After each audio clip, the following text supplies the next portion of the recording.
Sir, bakit ano? Bakit sobrang hirap mag-move on?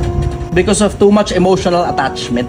Ang problema ng maraming tao tungkol sa pag-move on is yung naaalala mo kasi yung mga magagandang pinagsamahan mo.